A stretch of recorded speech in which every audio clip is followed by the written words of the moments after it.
Okay, thank you so much for logging on to statechamps.tv. This is another edition of the OT with Markowski. We're here inside the Lawrence Technological University Field House, and we got some good topics this week. There's always something good to talk about, but Tom finds some great ones, and this is one of those that I think could maybe stir the pot a little bit, and that's good. And of course, if you want to respond to any of this, you can email us, asktom@statechamps.tv, or you can call us on our radio show every Friday night from 10 to midnight on WDFN 1130 a.m. And we could talk about particular topics that are at hand. And this week, we've got a few, and again, we want to start with scheduling.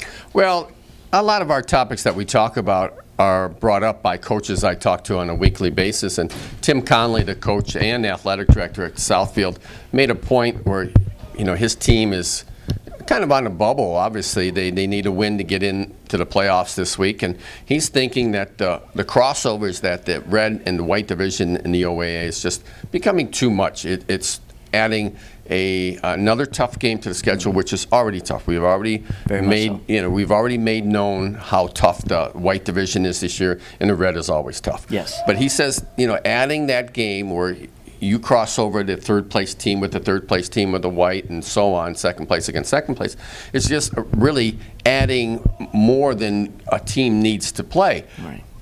There's arguments both ways. Which could keep a team out of the playoffs, right? Should you lose. And also, some teams have more competitive schedules than others. There's just no way around it. Yes. That's your league you play in. Independents are different. They can schedule who they want to play, and it obviously becomes much more difficult if you're an independent. Point being that Conley would rather see these crossovers disappear and maybe have the scheduling done beforehand where you know who you're going to play. And perhaps even open up another date, which I think is stretching it a little bit too much, because I don't know if the athletic directors would really like another open date where you'd have to, get on the horn and start talking to people maybe in Macomb County or Wayne County and scheduling these games. Well, you think maybe the coaches would want to take on that responsibility and take that burden off the ADs. Sure, and I think a lot of coaches would like to do that, more of a hands-on approach. And they already have 7 games locked in, so it's Right. not like you're an independent where you have to go out and look for every game.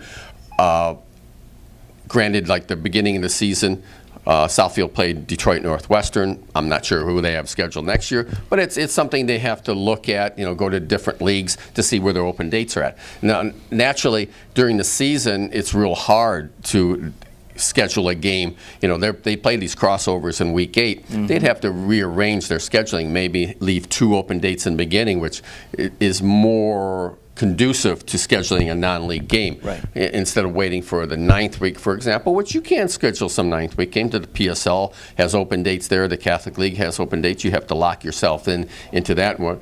Just Plymouth playing Warren De La Salle this week is a case in point.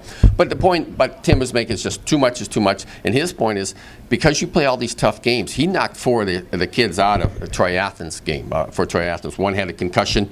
Brandon Watkins, the running back from Southfield, was also knocked out of the game. I think he was probably a little maybe disgusted in losing Brandon, who probably won't play this week against Southfield Lathrop, and he's probably a little bitter about what was happening. Just too much is too much. Well, maybe you put on your OAA commissioner hat. What would you do? How do you think? Well, I would personally. There used to be, and it's been a while, they would cross over with the MAC. And from what I understand, there was the MAC that wanted out of that. I remember covering a Clarkston Utica Eisenhower game to start the season. Wow. Think about that one, right. Especially this year, No how doubt. good both those teams are.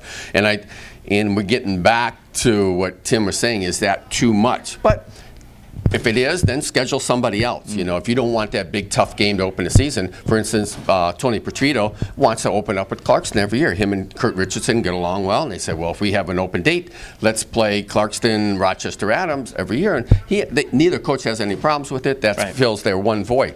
Now, if you have 2, I would do the first 2 games, because those are the games that are played before Labor Day. Those are the games that you don't have your student body in the building, where they are attending the league games, which your rivalries normally occur. So I would make all the conference games 3 through 9 and have the open dates at 1 and 2.